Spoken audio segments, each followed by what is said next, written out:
कहते हैं कि कुदरत के फैसले बड़े ही सख्त हुआ करते हैं। जब वो इंतकाम लेने पर आता है तो वक्त का फिरौन भी मच्छर से मात खा जाता है।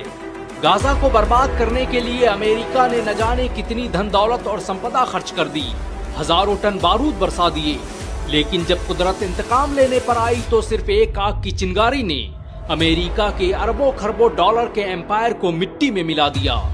7 जनवरी 2025 को डोनाल्ड ट्रंप ने धमकी दी कि वो गाजा को जहन्नुम बना देगा, और उसकी धमकी के कुछ ही घंटों बाद अमेरिका के कैलिफोर्निया के जंगलों में ऐसी आग लगी कि जिसने अमेरिका को जिंदा कब्रिस्तान में बदल दिया।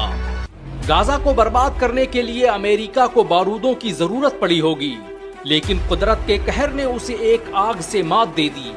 आज अमेरिका में 1 लाख से ज्यादा इमारतें और 30,000 एकड़ का इलाका जलकर राख बन चुका है।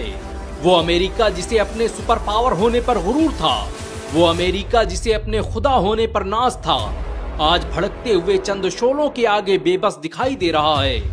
गाजा को जहन्नुम बनाने की बात करने वाले आज खुद जहन्नुम का एहसास कर रहे हैं। अमेरिका में लगी आग की शुरुआत कैलिफोर्निया के जंगलों से हुई और धीरे धीरे उसने Los Angeles, Hollywood Hills, Malibu beach जैसे इलाकों को अपनी चपेट में ले लिया। वो महल जहां ऐशो निशात की महफिलें थी, वहां अब वहशत रक्स कर रही है। वो शहर जिसकी तहजीबों के कसीदे पढ़े जाते थे, आज उनके मरसिये लिखे जा रहे हैं। अमेरिका के लोगों पर मौत का खौफ इस कदर तारी है कि 20 लाख की आबादी अपना घर बार छोड़कर भाग चुकी है। गाजा पर बारूद बरसाने वालों के घरों में भी अब खंडहर और राख के ढेर के सिवाय कुछ नहीं बाकी बचा है। इस आग ने दुनिया के सबसे महंगे इलाके मालिबू बीच को भी खत्म कर दिया है, जहां पर दुनिया के सबसे अमीर एक्टर्स और लोगों के बंगले मौजूद थे। इनमें बड़ी तादाद उन एक्टर्स और अमीरजादों की थी जिन्होंने खुलेआम फिलिस्तीनी मुसलमानों के नरसंहार का समर्थन किया था। अमेरिका के मशहूर एक्टर जेम्स वुड्स ने कभी कहा था कि गाजा के तमाम लोगों को कत्ल कर देना चाहिए।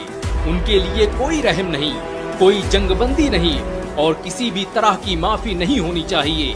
आज वही जेम्स वुड्स पैसिफिक पुलिस देश में बने अपने अरबों डॉलर के घर को जलते हुए देखकर दहाड़े मार कर रो रहा है। आग के शोलों ने ना हॉलीवुड को बख्शा और ना ही किसी चर्च और कलीसा की मीनारों को। हॉलीवुड का वो ऐतिहासिक बैनर जिसे देखकर अमेरिका खुशफहमी में मुब्तला रहता था, उसका वजूद मिट चुका है। Warner brothers, universal pictures, Paramount pictures जैसे स्टूडियोज भी अब मिट्टी का ढेर बन चुके हैं। गाजा की बर्बादी का ख्वाब देखने वाले खुद अपनी तबाही का मंजर देख रहे हैं। सालों पहले दुबई ने वॉल्ट डिज्नी से कहा था कि वो अपने स्टूडियो को दुबई ले आए, लेकिन वॉल्ट डिज्नी ने उसके इस